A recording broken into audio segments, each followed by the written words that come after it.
Hola, ¿qué tal amigas, amigos televidentes en Extra Plus? Un gusto saludarles, darles la bienvenida a esta edición Sumando Vigores. Hablamos de historia, testimonio, literatura, a propósito de la publicación este miércoles, Félix Jiménez Sánchez, a quien tenemos el gusto de tener acá en el estudio, va a presentar su libro A la caída de la tarde, vivencias y confesiones. Eso de confesiones es pesadito.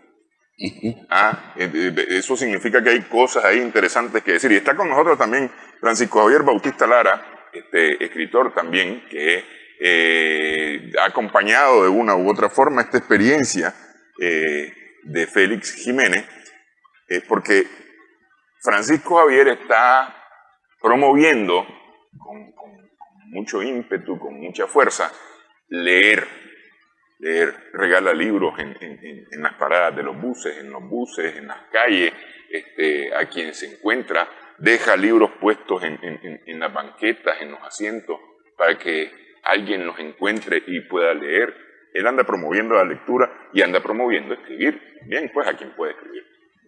Supongo, ya voy a preguntar si ese es el caso de Félix. Muchas gracias por estar con nosotros para hablar de estas vivencias y vamos a ver qué confesiones sacamos en esta platicada. Muchísimas gracias. ¿Quién es Félix Jiménez? Empecemos por aquí. Bueno, buenos días, Néstor, Francisco. Me van a disculpar, pero ando con un problema fónico y también con un problema de muelas y todo eso me hace ser una voz un poco, que no es la mía, un poco. ¿Quién es Félix? Yo digo que soy un pobre diablo. A veces digo así, pobre diablo. No soy una personalidad, no soy un escritor. Nací en España, en un pueblecito de la provincia de Ávila, me llamo Martínez, y allí, en el libro yo describo mis primeros años de allá en ese pueblecito y cómo es que voy acercándome a la idea de entrar en el seminario, muy influenciado por mi madre, y también por el cura que hay y una maestra que está allá. Yo decido, a los 11 años creo que tendría, decido venir al seminario, ir al seminario. Y mi madre muy alegre, mi familia no tanto, porque allí la mano de obra es importante sobre todo. Pero bueno, voy al seminario, estudio en el bachillerato, que allí se llamaba, en un pueblo bellísimo que se llama Arena de San Pedro, por las sierras de Gredos, bellísimo. Siempre en Ávila. Siempre en Ávila. Allí estoy 4 años de bachillerato, tengo mis acercamientos muy agradables de latín, por ejemplo. Logramos dominar el latín. Y el latín clásico, lo cual no es algo de griego hasta hebreo, pues.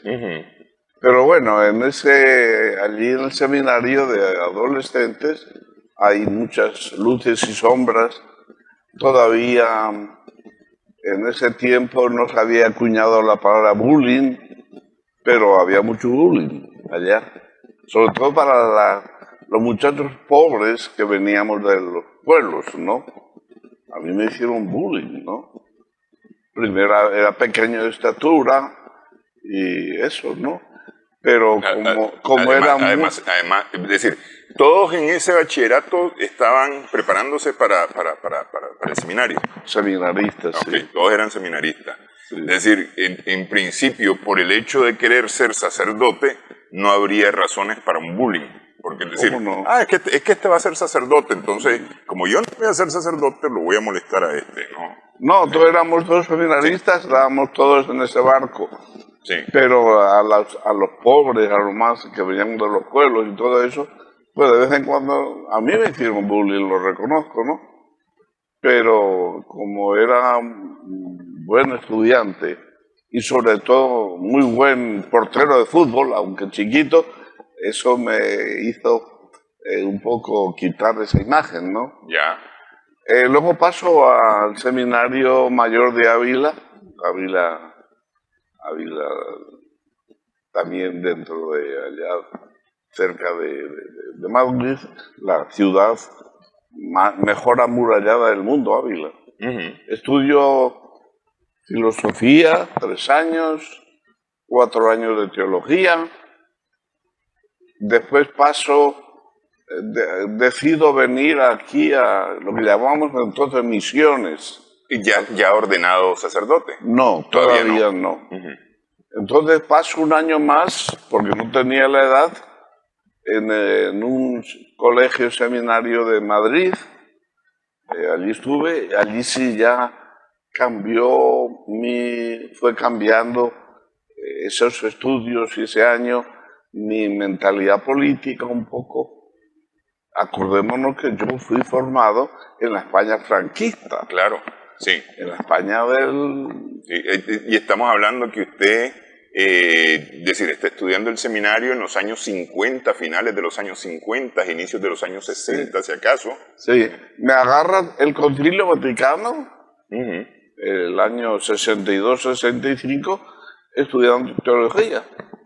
Pero, como decimos en el argot futbolista, en esto beisbolero, esto abanicó, abanicó de largo, pues.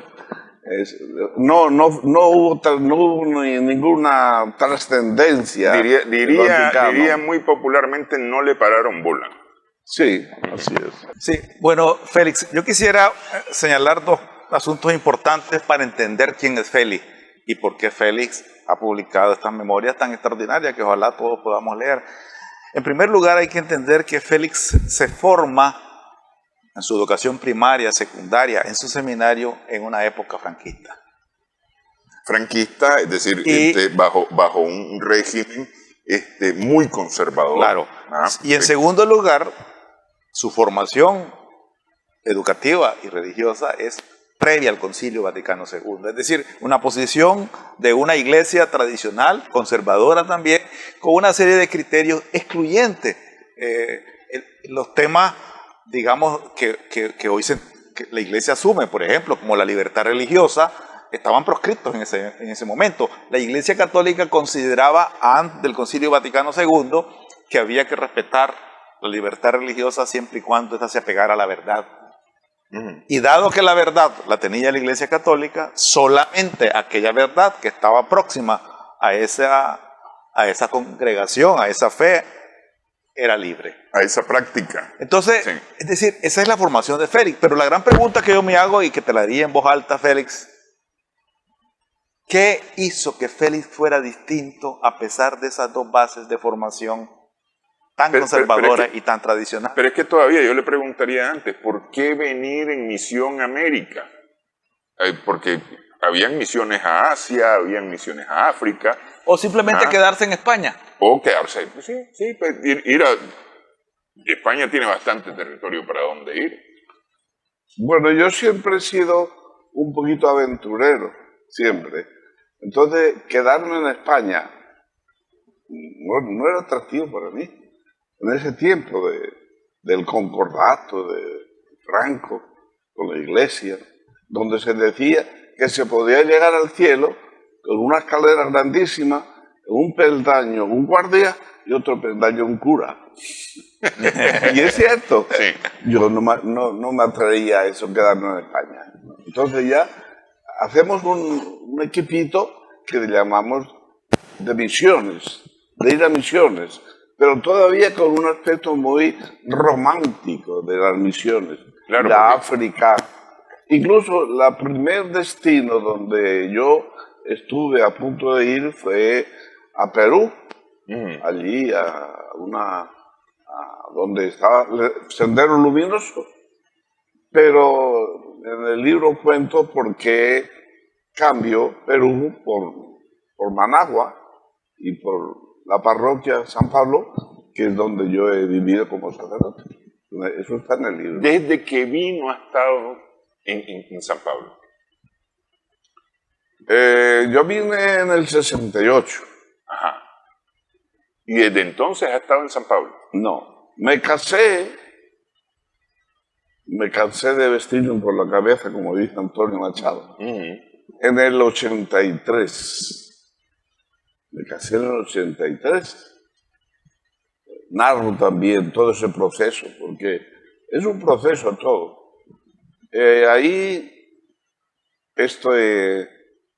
desempeño en el 83 ya metido en la revolución, fui uno de los primeros curas, todavía siendo curas, tuve vida orgánica en el Frente Sandinista y bueno, pero en el 83 ya decido por una serie de cosas que también narro, por eso dice vivencias y confesiones. Sí, y bueno, deja el hábito, no los hábitos, sino el hábito, porque supongo que mantiene los hábitos, porque esos al final de cuentas se adquieren y se mantienen durante prácticamente toda una vida, pero deja el hábito sacerdotal y hace vida marital. Sí, quiero poner Cambia de esposa. Néstor. De alguna manera. Sí, Néstor, es cierto. Aquí hay un momento histórico, Félix, que es importante recordar. Y viendo un poco la foto que tenés aquí en este escenario, en el set, esa foto es una de las torres de la Catedral de Managua. Sí, la Catedral Santiago de Managua. Que precisamente está en la parte detrás de Félix. Una imagen antes de 1972, y esta tiene que ver mucho porque él viene en el 68. 68. Sí. ¿Ah? Y en el año 70, 2 años más tarde, en esa catedral le cambian las cosas. Y le cambia la vida. Mucho. Sí. ¿Y qué pasó ahí, Félix? Bueno, en una mañana del 20 de septiembre, los noticieros nos despiertan, última hora. El noticiero extra de don Manuel Espinosa. Todos los noticieros. Y yo me voy inquieto, siempre joven inquieto, me voy con un grupo de jóvenes con los cuales trabajaba en los grupos juveniles, me voy a la catedral a ver qué sucede. Y allí estoy impresionante cuando llegamos, una multitud de gente, 2 cordones de guardias ahí acordonando la catedral. Y arriba los estudiantes, las campanas. Entonces, en un momento determinado, yo creo escuchar una voz de mujer conocida que me llama, Félix. Creo escuchar. No sé qué me sucedió. Dice que los científicos dicen que en nuestra vida las decisiones son tomadas por algoritmos, donde el cerebro, sin pensarlo mucho, se decide por una serie de alternativas. Entonces, en ese momento se abre camino entre la gente y Monseñor Obando y Bravo. Y yo no sé por qué me le pego detrás de él a Monseñor. Usted anda con Sí, clériga sí. y etc. Ese día, por casualidad, a mí no me gustaba andar de negro, pero ese día iban como un cura, ¿verdad? Como mi camisa negra. Anda de uniforme. Sí, ando de uniforme. Bueno, me le pego a Monseñor Obando. La guardia me deja pasar porque piensa que soy del grupo de la comisión. Del grupo de él, un sacerdote. Y solamente cuando ya él toca la puerta de la catedral, se da cuenta que yo estoy atrás de él. Y me dice, como era él tan autoritario, ¿y qué haces aquí? No sé qué le contesté, pero algo parecido. Bueno, vengo como usted, no vengo a quedarme, vengo a solidarizarme con los estudiantes. En ese momento abren la puerta de la catedral, él se va a la derecha, donde estaba la comisión negociadora, y yo me voy a la izquierda, donde estaba para subir a las torres, ¿no? Entonces, para no cansarte del cuento, allá pregunto a la gente que conocía, Flor de María Monterrey, etcétera, al padre Fernando Cardenal, a otros, que quién me había llamado desde allí. Nadie te ha llamado de aquí, nadie te ha llamado. Entonces yo así me metí, ¿verdad?, en este problema que más por sentimiento que por ideología. Yo en ese momento, es cierto, tenía ya algunas ideas progresistas por haber estado 2 años en esta parroquia famosa de San Pablo Apóstol, pero no eran tantas para tomar esas decisiones, como era esa de acompañar. Y ahí me metí, bueno, me asignaron hicieron comisiones, a mí me asignaron con otros 2 estudiantes a ir a Granada, a la Catedral de Granada, a decir que habíamos ganado la huelga, que la huelga finalizaba. Y alguien me manda una foto, yo no sé quién me la tomó. Nada, la foto aparece un día en mi casa, que es la que aparece en ese libro. Ya me imagino quién, ¿verdad? 1970, septiembre de 1970, un grupo de estudiantes, como dice Félix, se toma la Catedral Santiago de Managua, ¿no? Y él, por curiosidad, más que sentimiento, por curiosidad para ver... No, curiosidad no, sentimiento, sentimiento, emotividad. No, curiosidad no, porque ¿qué va a tener yo de curiosidad en ese momento? Pero fíjate bien, Ortega Gasset dice, yo soy yo y mi circunstancia.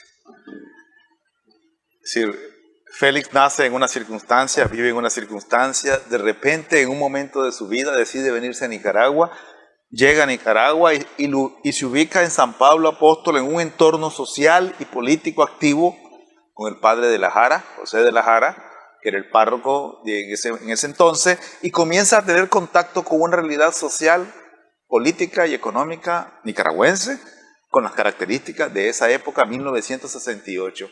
Y ese muchacho de 26, 27 años, 25 años, comienza a tener esa experiencia, en su primera experiencia como sacerdote.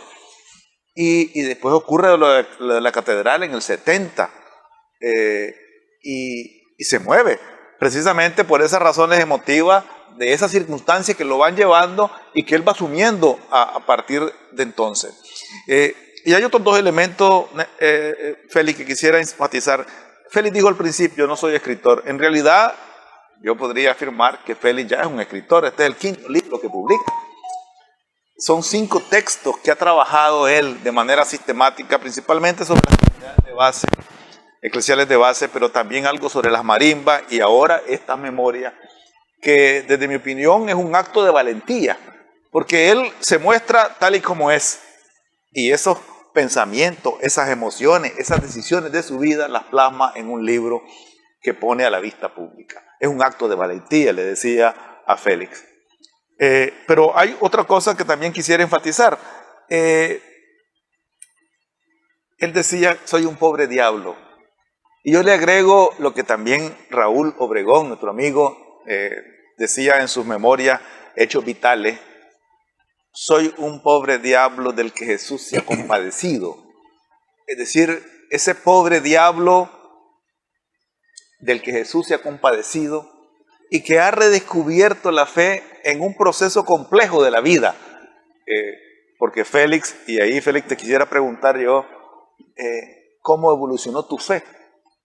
O lo que crees en ese proceso de esas circunstancias socioeconómicas y políticas en las que fuiste viviendo, porque creíste en un Dios y en una fe que te enseñaron en tu adolescencia y en tu formación de seminario, y de repente las realidades te fueron llevando a una fe quizás distinta, como es el camino de todos nosotros. Y un poco esa experiencia, Félix, ¿cómo la contarías vos? Porque como decía, la memoria no es como las cosas ocurrieron, sino como uno las recuerda para contarlas, decía Gabriel García Márquez. Fíjate una cosa, Francisco Javier, y tal vez voy a decir una barbaridad. La fe no cambia, porque la fe es una. Cambia la visión sobre el ejercicio de esa fe. Claro, Me parece que es ese asunto, Sí. más que otra cosa. Entonces, hacemos la pausa para que nos cuente cómo fue esa transformación, por qué esa transformación, de dónde para dónde fue con esta transformación. Conversamos acerca de A la caída de la tarde, vivencia y confesiones de Félix Jiménez Sánchez.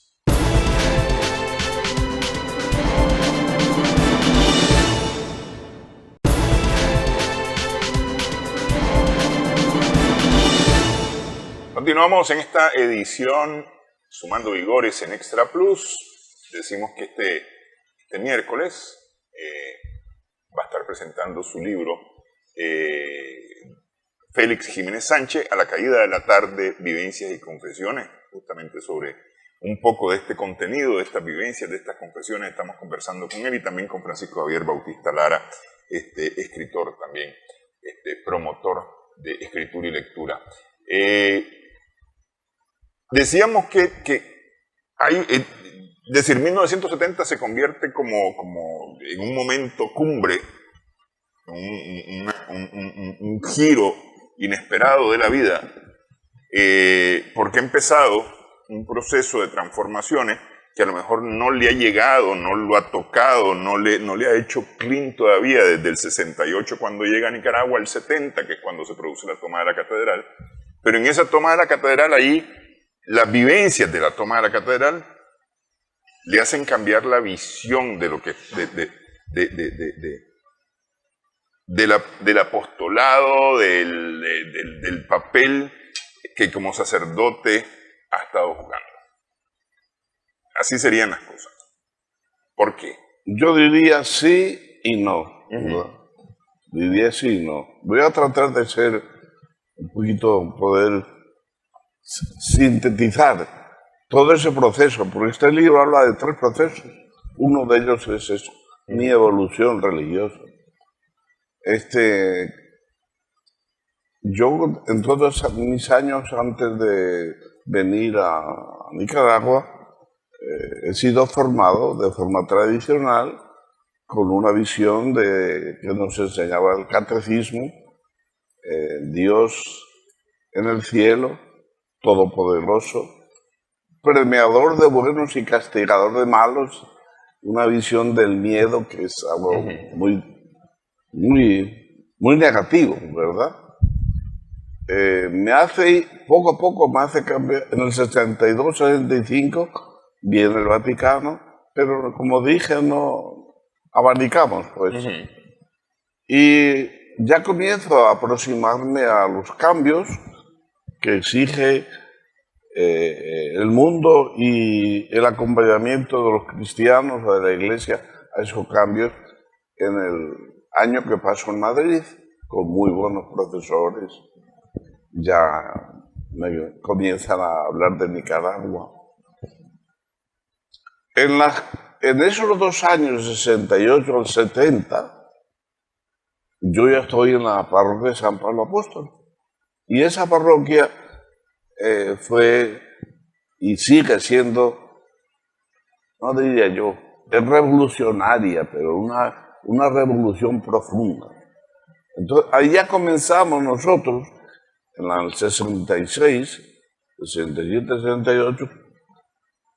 En el 68 ya sucede en Medellín, las conclusiones de Medellín. Pero en ese momento nosotros todavía no nos percatamos, no intuimos la importancia que podría tener Medellín. Eso fue después, en el 69, más tarde. Pero bueno, ya en el 62 han pasado cosas que ya en mí me han ido decantando por una visión pastoral, sacerdotal, de cómo debe ser, ya más animada por Medellín y por la experiencia de la comunidad y sobre todo por la realidad de Nicaragua. Esa realidad de pobreza de Nicaragua. Mucho. Entonces ya en el 70 que suceden estas cosas, no digo soy un novato, pues, pero en aspectos ya de religiosos, ¿no? Ya ha habido ciertos cambios y algunas veces algo profundos. Más que nada es en el aspecto político, donde yo ahí sí me decanto y luego las conclusiones que tuve en mi vida posterior, ya como miembro militante del Frente Sandinista. Pero después, ya las comunidades, la realidad de Nicaragua, la realidad de Latinoamérica, nos hace ir cambiando de visión de lo que debe ser el compromiso de la Iglesia en estos procesos, en estos continentes que están en proceso de cambio, como toda la época de finales del 68 en América Latina. Ya en esa época ya se habla de teología de la liberación. Un poco. Empieza a sonar Sí, pero todavía nosotros en la parroquia no teníamos esa idea. Pero ya en la práctica las comunidades estaban haciendo teología de la liberación. Es que me parece que hay un fenómeno interesante en Nicaragua, independientemente de la teología de la liberación, justamente esa práctica sacerdotal con parroquias como San Pablo, por ejemplo, en donde hay gente comprometida con la parroquia, pero también comprometida con causas sociales y políticas, como era la causa antisomocista en aquel momento. Tal vez, posiblemente, no necesariamente la causa sandinista, que hacia el 70 todavía está con la voz muy baja, ¿no? Es decir, está calladito, ¿no? Así es. Y sucede en Nicaragua, creo yo, sucede en Nicaragua que empieza a trabajarse la iglesia comunitaria. Es decir, aunque la iglesia es comunitaria, hay una práctica realmente comunitaria de la iglesia. Y pienso, es decir, se me viene a la cabeza la imagen aquella que hay en uno de los documentales acerca de la guerrilla, la partición del pan, compartido entre todos, el compartir a sí mismo la palabra, no solamente el sacerdote con su homilía, sino el eco que produce la liturgia en cada uno de los participantes de la congregación, ¿no? Me parece que hay algo de eso que creo yo que es muy propio de Nicaragua. Sí. Bueno, tenemos que ubicarnos que el Concilio Vaticano lo que enfatiza es el concepto de la Iglesia pueblo de Dios, donde todos somos sacerdotes, no solamente la jerarquía, todos somos. Eso ya es un cambio revolucionario. Viene el 68 en Medellín y actualiza un poco eso que el concilio ya había medio bosquejado en los documentos, y ahí ya sí se comienza a hablar de que la Iglesia y los cristianos debemos estar inmersos en los procesos de cambio que se están dando en América Latina. Eso nos impacta mucho a nosotros y a la parroquia. Y ya comenzó la parroquia a tener sin saber todavía mucho de teología de las liberaciones, una participación, digamos, revolucionaria para ese tiempo. Toma de salidas de protesta masivas allá, de tal manera que no es que nosotros buscamos al Frente Sandinista en ese momento, es el Frente Sandinista el que se entera que en la parroquia de San Pablo Apóstol están sucediendo cosas muy, muy extrañas. Subida de los buses, eran manifestaciones, eran multitudinarias, todo dentro de la parroquia. Eso le va a uno cambiando. Fíjate que yo creo que hay un factor clave en la experiencia de Félix de esa etapa de fines del 60, principios del 70, y es la vivencia comunitaria, la experiencia comunitaria que plantea la vuelta de la iglesia a sus orígenes más primitivos. Sí. Es decir, esa iglesia que se sale de la ostentación y de la cúpula y de la jerarquía tradicional, y que refrescada con los aires del Concilio Vaticano II y fortalecida por la actualidad latinoamericana de Medellín, se manifiesta en una comunidad concreta que se llama San Pablo Apóstol. Y entonces la gente comienza a vivir su experiencia de fe y su experiencia cristiana desde una vivencia de compartir y de transformar y de creer, pero de creer y de compartir desde la horizontalidad y no desde la jerarquía tradicional que se ha cultivado. Yo diría que Félix tiene la fortuna de estar en esa circunstancia y de ser parte de esa circunstancia. Y el gran aporte del libro que Félix nos presenta en su memoria es no solamente haberse beneficiado en su propia transformación personal, sino haber sido artífice de ese proceso religioso, social y político en esa etapa histórica de la que estuvo involucrado.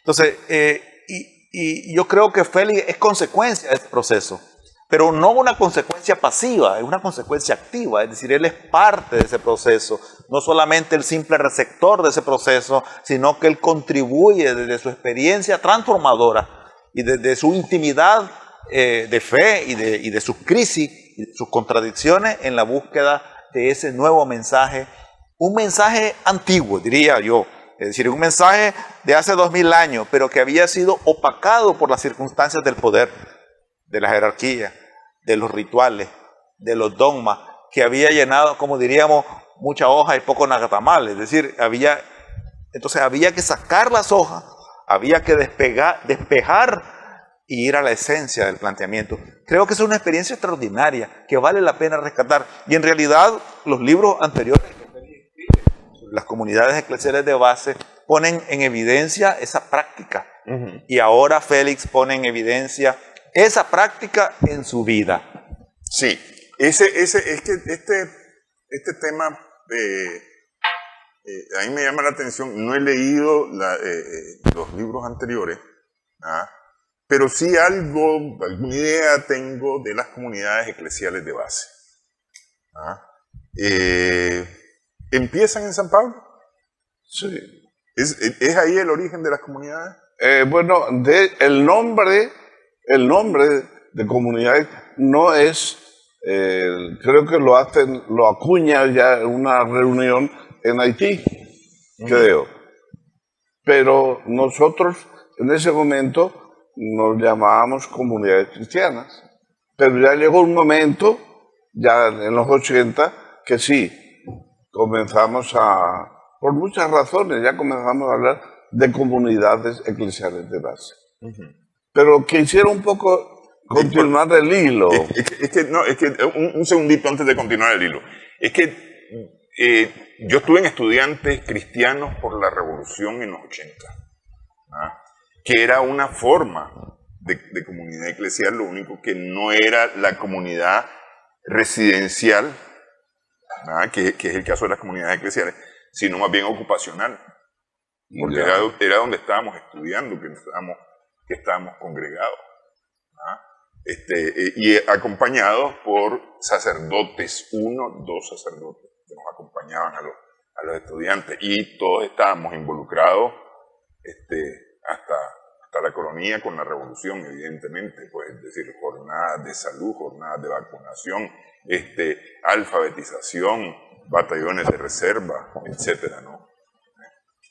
Hagamos pausa para que retomemos el hilo de esta historia, de esta vivencia y confesiones de Félix Jiménez Sánchez en su libro A la caída de la tarde, que ya vamos a ver por qué es A la caída de la tarde. Regresamos en breve. En esta edición estamos sumando vigor.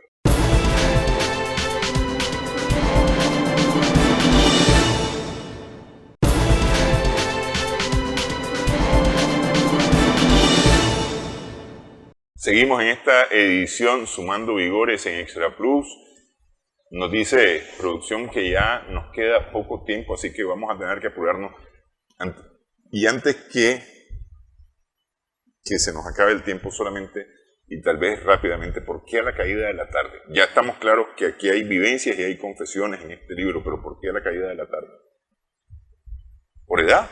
Yo tengo 80 años, ya es un poco... Tomé prestado la frase a la caída de la tarde de un escritor místico paisano mío, San Juan de la Cruz, que dice él, a la caída de la tarde os examinarán del amor, no de otra cosa, ¿no? ¿Qué hiciste por demás? Fantástico, San Juan de la Cruz, allá en Ávila, el siglo XVI. Como aquella frase de San Agustín, Sí. ama y haz lo que quieras. Nada más que San Agustín tenía una de cal y otra de arena. Claro.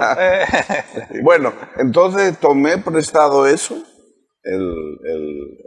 a la caída de la tarde porque me pareció que era adecuado.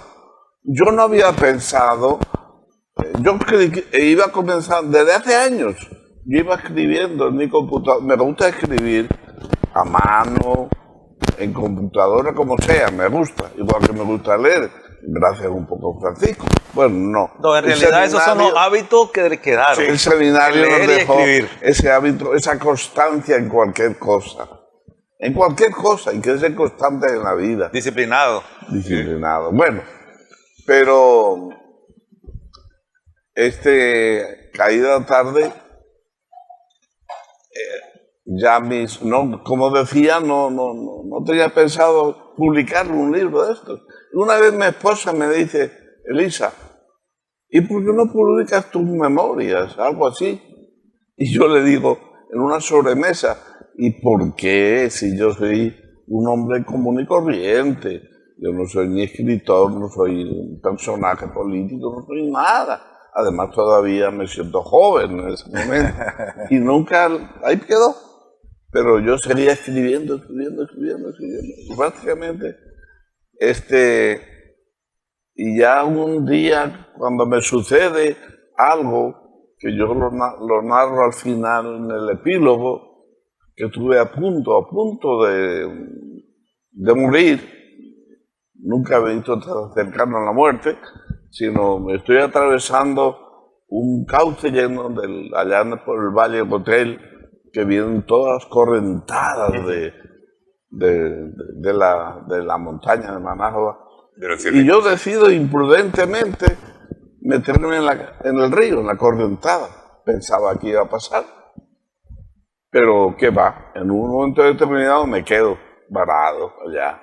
Ni para atrás ni para adelante. Y la gente gritándome, no pase, salga de ahí que se va a ahogar. Pero no sé, ahí me quedé. Entonces unos muchachos que estaban allá viendo, los curiosos, ¿no? Me dicen, lo sacamos por 300 córdobas. Bueno, algo les dije. Al oír mi voz, comienzan a decir, es un gringo. Te sacamos por $200. Entonces un señor que estaba detrás en una camioneta, los muchachos me amarraron un mecate, se rompió la primera vez, pero el hombre muy solidario me sacó. O sea, hacía 5 minutos alguien se había metido en esa correntada, un vehículo más pesado que el mío, él un hombre joven y terminó en el lago ahogado. 5 minutos o menos que yo. O sea, si yo puedo avanzar un poquito más, hasta ahí llegué. Entonces, pues no di mucho al principio, pero llegué a casa y comencé a reflexionar. ¿Qué me ha pasado? Estuve a punto. Y decidí, bueno, tengo que terminar el libro antes de que me pase algo parecido. Sí. Y ahí decidí ya terminar el libro y publicarle. Ok, pero no fue solamente este libro, es decir, ya este es el quinto, ya hay otra.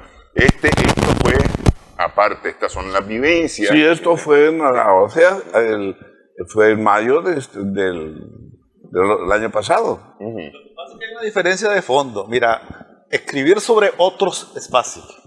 Sí. Escribir sobre uno, que es lo que él escribe ahí, no es tan fácil, porque es un proceso personal donde él está dispuesto a contar sus verdades y a ponerse en evidencia de todo. Entonces, y aquí hay tres cosas que él dice desde el principio, que quiere hablar de tres cosas, de tres procesos. Tres procesos El proceso y nos estamos quedando político, en el primero, sí. el proceso religioso y el proceso del amor. Y yo le quería preguntar sobre el tercero. ¿Qué significa el proceso del amor para Félix? Bueno, muy complejo y muy doloroso también esas decisiones. Como decías, todos somos hijos de un contexto y unas circunstancias. Estamos en los años, acá ya en los años 80, la revolución. Yo antes había estudiado sociología, me había acercado al marxismo y todos los que estuvimos metidos ahí en la revolución, nos dimos cuenta que eso fue una vorágine de cambio de prioridad, de un montón de cosas. Y para no cansar el cuento, yo me doy cuenta que lo que estoy haciendo ya no tiene sabor para mí. Estoy siendo un mal actor, porque lo que estoy haciendo como sacerdote ya no me sale de dentro. Tanto desde el punto de vista ideológico, ahora sí ideológico, como también yo ya entonces llevaba de noviazgo, digamos, en relación sentimental muy bonita, varios años con la que es mi esposa ahora, ¿verdad? Entonces, ambas cosas se juntan. Si me preguntaras qué fue primero, qué fue segundo, no sabría decirte. Posiblemente las dos cosas juntas. He decidido tomar la decisión de atender la vocación. Porque esta es una vocación. También, sí. Pero lo bonito, por lo menos en mí, lo que a mí me enorgullece es que yo soy valiente para confesar, para irle a decir a Monseñor Obando, he tomado esta decisión, ¿verdad? Y también se lo comunico a las comunidades, así, claro y pelado. El día que me reúno con el Consejo Parroquial y otros líderes en el crucero, les comunico en una especie de retiro que he tomado la decisión de casarme. Y entonces le dije, como comprenderán, ya no puedo estar aquí, me voy a ir a mi casa, pero siempre les voy a acompañar. Entonces, la mayoría me aplaude, pero yo vi en esos aplausos no mucho entusiasmo. ¿Para qué? Otros no me aplauden. Pero ya mi decisión estaba tomada.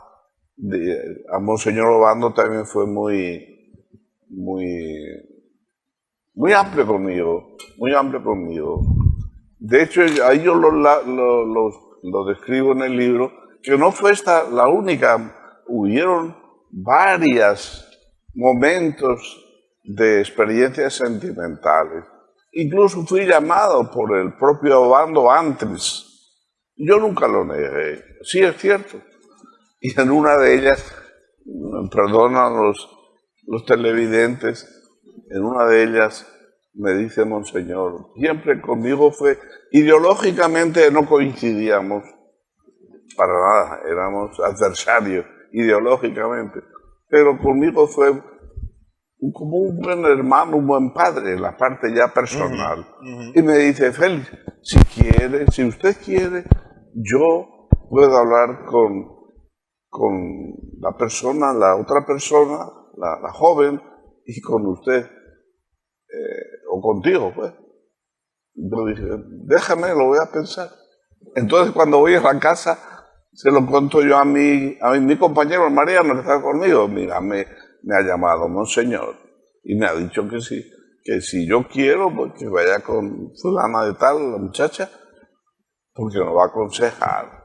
Y me dice el pícaro de Mariano, dice, no vayas, que te la quita. era el tiempo en que nadie se salvaba de esas cosas. Sí, Ni tampoco Monseñor. sí. Ni tampoco Monseñor. Todo el mundo era voz populi de lo que supuestamente él estaba haciendo. Yo no me lo creí, ¿para qué? Porque hay tantas cosas. Pero así fue la cosa, ¿no? Ahora quiero leer un párrafo del libro, de la presentación del libro de Félix, donde están las preguntas que él trata de responder en este libro. Y dice: a veces me pregunto, ¿qué hubiera sido de mi vida si no hubiera venido a Nicaragua y si no hubiera conocido su revolución popular sandinista? Y se vuelve a preguntar, ¿qué hubiera sucedido de no haber sido sacerdote durante 15 años en una parroquia tan especial, con sus luces y sombras como la de San Pablo Apóstol? Y vuelve a preguntar, ¿qué hubiera sido yo si me hubiera quedado en España como hizo la mayoría de mis compañeros sacerdotes de curso? Y otra pregunta, ¿qué hubiera sucedido si me hubiera ido al Cusco, Perú, como estuve inicialmente planeado, a una parroquia situada a casi 2000 metros sobre el nivel del mar, y en donde en ese tiempo estaba fuerte el movimiento marxista-leninista Sendero Luminoso? Todas estas preguntas que Félix se hace sobre su vida, una vida que ha pasado los 80 años, de las cuales la mayoría del tiempo ha estado aquí en Nicaragua y que se hizo nicaragüense por opción, son contadas por Félix en este libro que ha titulado A la caída de la tarde, tomando el verso de San Juan de la Cruz. A la caída de la tarde, depende la traducción o depende la versión, nos juzgarán por el amor. Quiero señalar dos cosas a propósito, perdóname. Yo he dicho siempre que me siento muy orgulloso de dos cosas.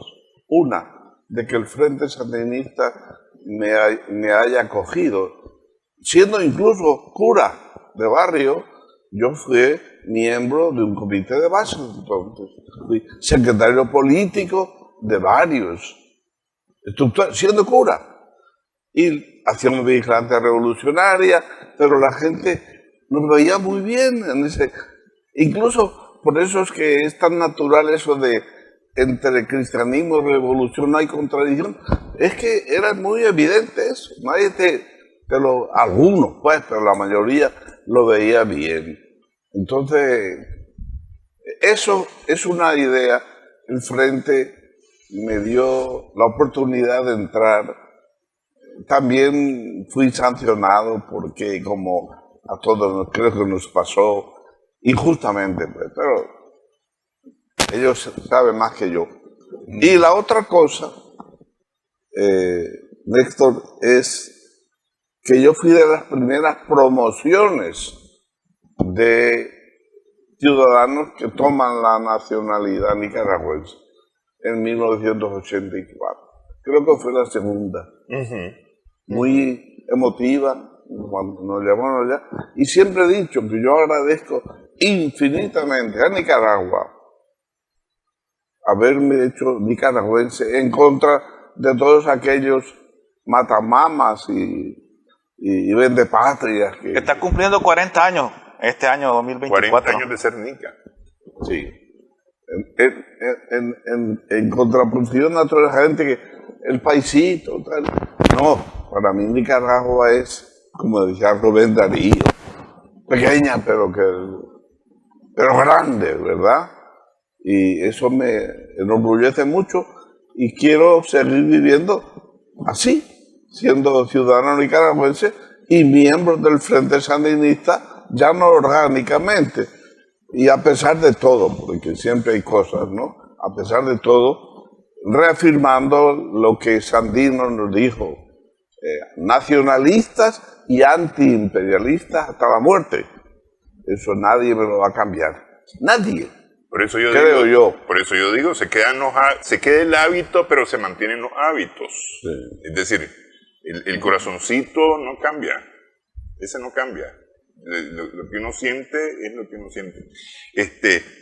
Bueno, desafortunadamente el tiempo no vuela. Este miércoles, 10 de la mañana en el Parque Japonés, Félix Jiménez Sánchez presenta A la caída de la tarde, vivencias y confesiones.